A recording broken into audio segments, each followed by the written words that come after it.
Vincent Malloy is 7 years old. He's always polite and does what he's told.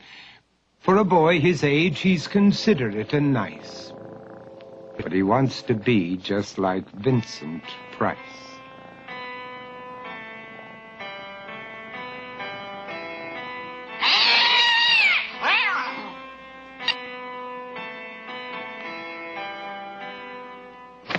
He doesn't mind living with his sister, dog, and cats, though he'd rather share a home with spiders and bats.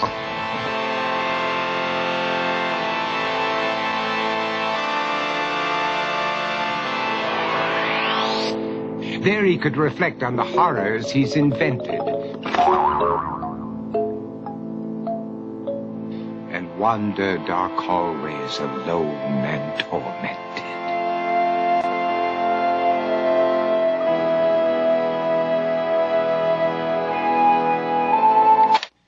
Vincent is nice when his aunt comes to see him, but imagines dipping her in wax for his wax museum.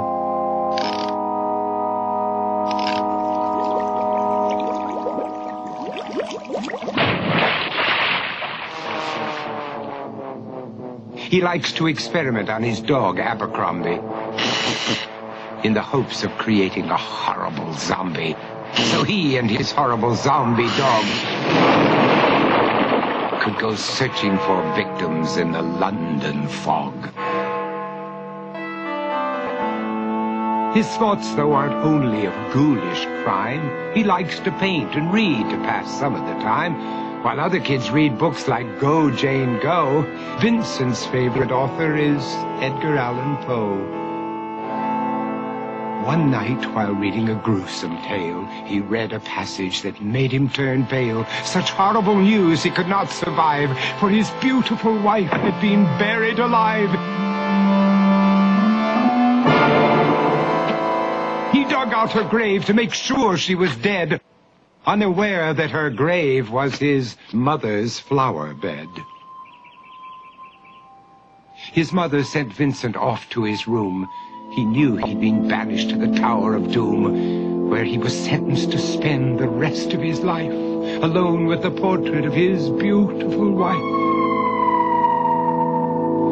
While alone and insane, encased in his tomb, Vincent's mother burst suddenly into the room. She said, "If you want to, you can go out and play. It's sunny outside and a beautiful day."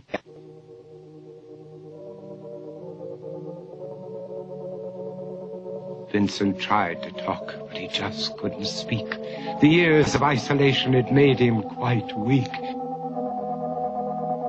So he took out some paper and scrawled with a pen, "I am possessed by this house and can never leave it again." His mother said, "You're not possessed and you're not almost dead. These games that you play are all in your head. You're not Vincent Price, you're Vincent Malloy. You're not tormented or insane, you're just a young boy. You're 7 years old and you are my son.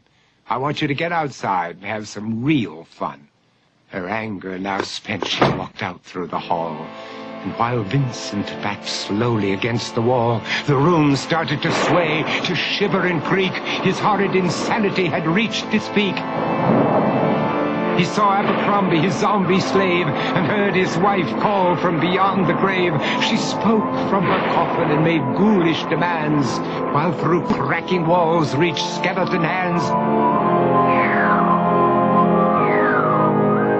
Every horror in his life that had crept through his dreams swept his mad laughter to terrified screams. To escape the madness, he reached for the door, but fell limp and lifeless down on the floor. His voice was soft and very slow as he quoted The Raven from Edgar Allan Poe. "And my soul from out that shadow that lies floating on the floor shall be lifted nevermore."